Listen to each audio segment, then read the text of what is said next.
नमस्कार, मैं रीनू यादव आप सभी दर्शकों का अन्नदाता कार्यक्रम में स्वागत करती हूं। त्याग और तपस्या का दूसरा नाम है किसान। कृषि उसकी भक्ति और कृषि ही उसकी शक्ति है। कृषि उसकी निद्रा और कृषि ही उसका जागरण है। ऐसे भारतीय किसानों को खेतीबाड़ी से जुड़ी बहुत सी नई लाभकारी जानकारियां देने के लिए हम हर रोज सुबह आपके साथ आते हैं। तो चलिए कार्यक्रम शुरू करने से पहले देखते हैं क्या है आज के अन्नदाता में। जायद मौसम में प्रदेश के जिन किसान भाइयों ने लौकी की खेती की है, उनकी फसल इस समय बढ़वार की अवस्था पर है और इस फसल की आगे भी अच्छी बढ़वार हो, इसके लिए फसल में सिंचाई और उर्वरक प्रबंधन के साथ साथ फसल सुरक्षा के उपायों को करना जरूरी है और इस बारे में जानकारी दे रहे हैं। हम आज कुछ बिंदुओं पर चर्चा करेंगे जिसमें हम लौकी की खेती के बारे में चर्चा करेंगे, जिसमें सर्वप्रथम हम बात करें खाद एवं उर्वरक की। तो नाइट्रोजन, फास्फोरस, पोटास के रूप में हम देखें तो नाइट्रोजन 80 किलोग्राम प्रति हेक्टेयर के हिसाब से हम मात्रा को देते हैं। फास्फोरस की जो मात्रा है वो 60 किलोग्राम के हिसाब से देते हैं और जो पोटास की मात्रा है वो 50 किलोग्राम प्रति हेक्टेयर के हिसाब से देते हैं। नाइट्रोजन की जो मात्रा की बात करें तो नाइट्रोजन की जो मात्रा है वो आधी मात्रा और फास्फोरस और पोटास की जो मात्रा है वो पूरी मात्रा को हम लगभग हम खेत की तैयारी करते हैं उस समय पर हम दे देते हैं। पर इसके बाद हम देखते हैं कि जो हमारी कुछ नाइट्रोजन की जो आधी मात्रा है उसको हम जब हम देखते हैं कि जब हमारे फूल आने का जो समय होता है, जो नाइट्रोजन की मात्रा को हम दो समान भागों में उसको बांट लेते हैं। तो कुछ मात्रा को हम जब लौकी की जो फसल है उसमें जब हम फूल आने का जो समय होता है उसके पहले हम उसको दे देते हैं और जो कुछ मात्रा जो हमारी नाइट्रोजन की बच जाती है शेष, उसको हमारे फूल बनने लगे हैं उस समय पे हम नाइट्रोजन की मात्रा को हम दे देते हैं, जिससे हम देखते हैं कि हमारी जो फसल है लौकी की वो अच्छी तरह से वृद्धि और उपज के लिए हमारी अच्छी तैयार होती है। किसान भाइयों, अभी आपने लौकी की फसल में उर्वरक प्रबंधन के बारे में जानकारी हासिल की। अब आइए जानते हैं खरपतवार नियंत्रण और सिंचाई प्रबंधन के बारे में। खरपतवार नियंत्रण की बात करें तो खरपतवार नियंत्रण के लिए हम देखते हैं कि जो लौकी की फसल है उसमें हम देखें कि जब हम उसमें बुवाई करते हैं उसके बाद हम देखते हैं कि धीरे धीरे जो लौकी की फसल है, जैसे ही हमारे फसल फैलना प्रारंभ होती है, क्योंकि ये बेल के रूप में हमको देखने को मिलती है, तो उसमें हम देखते हैं कि जो खरपतवार है वो निरंतर बढ़ते ही चले जाते हैं और बहुत तेज़ी से वृद्धि करते हैं। उसके नियंत्रण के लिए हम निराई गुड़ाई के द्वारा हम इसको आसानी से जो खरपतवार नियंत्रण है वो कर सकते हैं। जो खरपतवार हम नियंत्रण करेंगे वो उसको हम खुरपी की सहायता से करेंगे। तो खुरपी की सहायता से हमको करने से यह फ़ायदा होगा कि जो हमारे पौधे हैं उसमें वायु संचार अच्छे से होगा और निराई गुड़ाई के द्वारा उनमें जो वायु संचार की जो वृद्धि नहीं हो पा रही है वो अच्छे से होती रहेगी और जो हमारे पौधे हैं वो हेल्दी और अच्छे से वृद्धि करेंगे। और जो इस तरह की जो निराई गुड़ाई की जो क्रिया है वो लगभग हमको फसल में एक तो पहला नंबर जब हम फसल बोने के लगभग 20 से 25 दिनों के बाद हमको करना चाहिए और फिर समय समय पर हमको इसके बाद लगभग हमको 2 से 3 बार हमको निराई गुड़ाई की सहायता से हमको नियंत्रण करना चाहिए, जिससे हम देखते हैं कि हमारी जो फसल है वो अच्छे से वृद्धि करती है। फिर इसके बाद हम किसान भाइयों बात करें कि सिंचाई कब कब करना चाहिए हमको लौकी की फसल में। तो लौकी की जो फसल है उसको हमको ग्रीष्मकालीन जो हमारी जो अभी चल रही है फसल का जो मौसम है, जो लगभग हमारी हम देख रहे हैं कि जो हमारे किसान भाई हैं उनने लगभग 30 से 40 दिन की फसल हो गई है और गर्मी का जो मौसम है वो दिन पे दिन हमारा तापक्रम जो है वो बढ़ता चला जा रहा है। उसको देखते हुए हमको 2 से 3 दिनों के अंतराल पर हमको उसकी सिंचाई करते रहना चाहिए, जैसे हमको आवश्यकता के अनुसार और भूमि की जो किस्म है या जो उसके अनुसार भी हम इसकी मतलब मात्रा को भी हम निर्धारित कर सकते हैं। जैसे कई जगह हमारी भूमि हल्की होती है तो हमें उस जगह पर हमको सिंचाई की आवश्यकता ज़्यादा पड़ती है और जहाँ पर हमारी भूमियाँ थोड़ा भारी हैं वहाँ पर हमको सिंचाई की जो मात्रा है वहाँ पे हमको कम करना पड़ता है। इस प्रकार से हम मतलब सिंचाइयों का प्रबंधन करते रहते हैं। लौकी की फसल में कई तरह के कीट और रोगों का प्रकोप होता है, जिसकी वजह से फसल खराब होने लगती है और उत्पादन में भारी कमी आने से किसानों की आर्थिक हानि होती है। तो आप कैसे करें इसका नियंत्रण, आइए जानते हैं। तो कीट के रूप में हम देखते हैं कि कद्दू वर्गीय जो फसलें होती हैं उसमें हम देखते हैं कद्दू का लाल कीड़ा, जैसा कि हम जानते हैं कि कद्दू में भी यही कीड़ा लगता है, उसी प्रकार से लौकी की फसल में भी यह कीड़ा हमको देखने को मिलता है। कीट है वो प्रौढ़ नारंगी रंग के छोटे रूप में हमको देखने को मिलते हैं। इस प्रकार के जो कीट है वो काफ़ी हमारी जो फसल है उसको काफ़ी शुरुआती जब हमारी फसल वृद्धि करते हैं उस समय पर काफ़ी फसल को नुकसान पहुँचाते हैं। इसके नियंत्रण के लिए हम मिथाइल 50 EC 2 मिलीग्राम की मात्रा 1 लीटर लीटर पानी में मिलाकर छिड़काव करते हैं। तो इससे हम देखते हैं कि हमारे जो कद्दू का लाल कीड़ा है जो लौकी की फसल में लग जाता है उसका हम नियंत्रण आसानी से कर लेते हैं।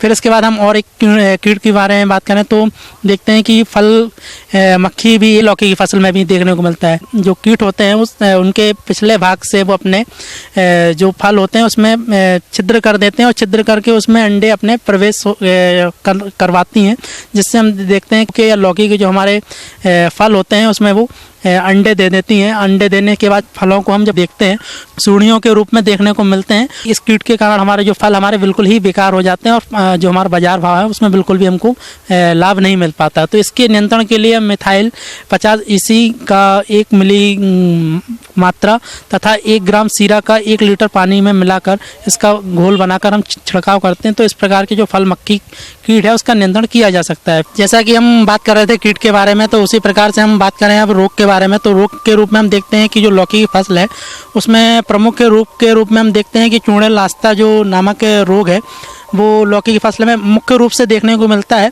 तो यह जो रोग है वो शुरुआती दिनों में पत्तियों और तनों के रूप में देखने को मिलता है, जिसमें हम देखते हैं कि यह जो पत्तियों पर और फूलों पर सफ़ेद रंग के धब्बे के रूप में हमको दिखाई देते हैं और बाद में जाके ये घूसर या भूरे रंग के पाउडर के रूप में दिखाई पड़ते हैं। और इस प्रकार से हम इन जो चूड़े लास्ता जो नामक जो रोग है उसकी हम पहचान कर लेते हैं। फिर इसके जो नियंत्रण की यदि हम बात करें, चूड़े लास्ता जो नामक रोग है लौकी की फसल में लग जाता है, तो इसके लिए हम मैंकोजेब का 2.5 ग्राम प्रति लीटर पानी की दर से इसका छिड़काव करते हैं। लगभग हम इसका जो छिड़काव है लगभग 3 से 4 बार हम छिड़काव फसल में करते हैं। तो इस प्रकार से हम देखते हैं कि जो चूड़ेल नामक आस्था जो रोग है उसका नियंत्रण हम आसानी से कर लेते हैं और जो लौकी की फसल है वो अच्छे से वृद्धि करती है और अच्छे से फलती फूलती है और इस प्रकार से हमारे किसान भाइयों को निरंतर वृद्धि होती है और अच्छी उपज मिलती है और साथ साथ उसको अच्छा इनकम की फायदा होती है। फसलों की कटाई के बाद सबसे जरूरी काम अनाज भंडारण का होता है। अनाज के सुरक्षित भंडारण के लिए वैज्ञानिक विधि अपनाने की जरूरत होती है, जिससे अनाज को लंबे समय तक चूहे, कीटों, नमी, फफूंद आदि से बचाया जा सके। और इस बारे में बता रहे हैं कीट वैज्ञानिक डॉक्टर दीपक कुमार जायसवाल। नमस्कार किसान भाई, आज हम लोग बात करेंगे भंडारण के विषय में। तो कटाई के उपरांत सबसे बड़ी हमारे लिए चुनौती होती है, किसान भाइयों के लिए चुनौती होती है उसका संरक्षण। क्योंकि फसल उत्पादन तो अच्छा हो जाता है, बहुत मेहनत करते हैं, उत्पादन अच्छा हो जाता है, लेकिन उसको बचाना भी हमारे लिए एक बड़ा ही महत्वपूर्ण कार्य होता है। देश के कुल उत्पादित खाद्यान्नों का 72.5% भंडारण किसानों के घरों में पुरानी एवं परंपरागत विधाओं से अनाज भंडारण किया जाता है, जबकि 27.5% सरकार वैज्ञानिक भंडारण भविष्य की आवश्यकताओं के मद्देनजर वैज्ञानिक ढंग से करती है। फसलों की कटाई के बाद अनाज को विभिन्न स्तरों पर क्षति होती है। भौतिक रूप से अधिक ताप या नमी से अनाज को नुकसान होता है, जिससे अनाज की पौष्टिकता में कमी आती है। आमतौर पर कीड़ों द्वारा 2.55%, कटाई मढ़ाई द्वारा 1.68%, सूक्ष्म जीवाणु एवं नमी से 0.68%, चूहों द्वारा 2.50%, पशु पक्षियों द्वारा 0.85%, यातायात से 0.15% तथा प्रसंस्करण से 0.92% क्षति होती है। इस प्रकार लगभग भंडारण ठीक प्रकार न हो पाने के कारण अनाज का लगभग 10% का प्रतिवर्ष नुकसान देश में होता है। तो भंडारण मुख्यतः 2 वजह से किया जाता है, एक खाने के पर्पज से, उपभोग के लिए, और दूसरा होता है बीज के पर्पज से। तो जैसा कि हमको पता है कि जो हम बीज के लिए हम रख रहे हैं उसमें तो हमको बहुत आसानी रहती है कि भाई हम उसमें कोई भी केमिकल इंसेक्टिसाइड और कोई भी पेस्टिसाइड मिला सकते हैं, लेकिन जब हम उपभोग के लिए करते हैं तो उसमें हम नहीं मिला सकते हैं, क्योंकि हमको उसको डायरेक्टली हम उसको खाते हैं, उसको हम यूज करते हैं दाल के रूप में और भी विभिन्न तरह से, तो उसके लिए हमको ध्यान बरतना होता है। तो ये जो भंडारण की प्रक्रिया है वो शुरू हो जाती है खेत से ही। मुख्यतया जो नुकसान पहुंचाते हैं वो होते हैं कीट। कीटों में 4 अवस्थाएं होती है, होता है उसमें एग, लार्वा, प्यूपा और एडल्ट।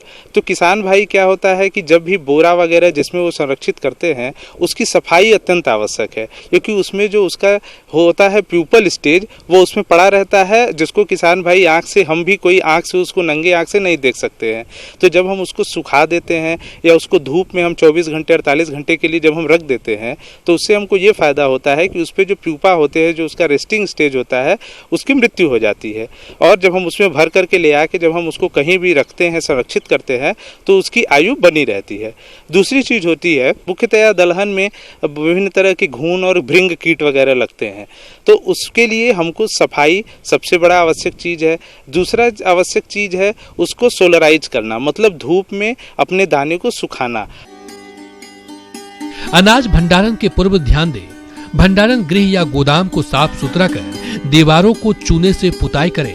भंडारण घर का फर्श धुलकर अच्छे प्रकार से सुखा लेना चाहिए। दीवार, फर्श, छत को कोई छेद या दरार नहीं होना चाहिए। यदि है तो मरम्मत करें। भंडारण घर की सफाई के साथ कीटों के संक्रमण से मुक्ति कर लें।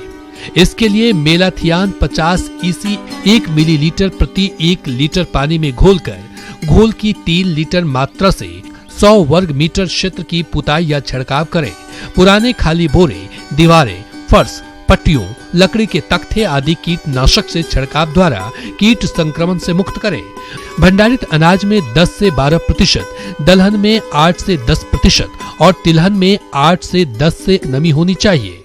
एक चीज़ और आवश्यक है कि जब भी हम रखते हैं बोरे के रूप में, बोरे में इन दलहनी या किसी भी फसल को, तो उसमें हमेशा जगह बना करके रखें, जिससे कि वायु का आदान प्रदान बोरों के बीच में होता रहे। और दूसरी चीज़ कि जब भी हम बोरों में उसको रखते हैं, तो गांव में हम लोग बहुत पहले से देखते आ रहे हैं कि जैसे करंज की पत्ती हम रख दिए, नीम की पत्ती रख दिए, हल्दी का गांठ वगैरह भी हम रख देते हैं, तो उससे भी कीट भागते हैं। लहसुन और प्याज को भी हम गांठ के रूप में उसके अंदर डाल देते हैं, तो उससे कीट क्या है कि उसके बोरों के अंदर नहीं आते हैं, और जो उनके जो प्यूपल स्टेज है या लार्वल स्टेज है, उनकी मृत्यु हो जाती है। तो ये भी एक उपाय होता है। दूसरी बात आती है, जब भी हम करते हैं बीज के पर्पज से, बीज के उद्देश्य से जब हम किसी दलहनी फसल का संरक्षण करते हैं, तो उसमें हम किसी भी तरह का इंसेक्टिसाइड या हम धूम्र के सहयोग से हम उसको बचा सकते हैं। इसके लिए बहुत सारी चीज़ें उपलब्ध हैं। किसान भाइयों को बाज़ार में जाते हैं और बहुत सारे कीटनाशक उपलब्ध है, जैसे डेल्टामेथ्रिन हुआ और बहुत तरह के HCN हो गया, तो उनके गोली के रूप में आते हैं, जिसको हम कॉटन के कपड़े में बांध करके उसमें हम डाल देते हैं, जिससे हम लंबे समय तक उसका हम संरक्षण कर सकते हैं।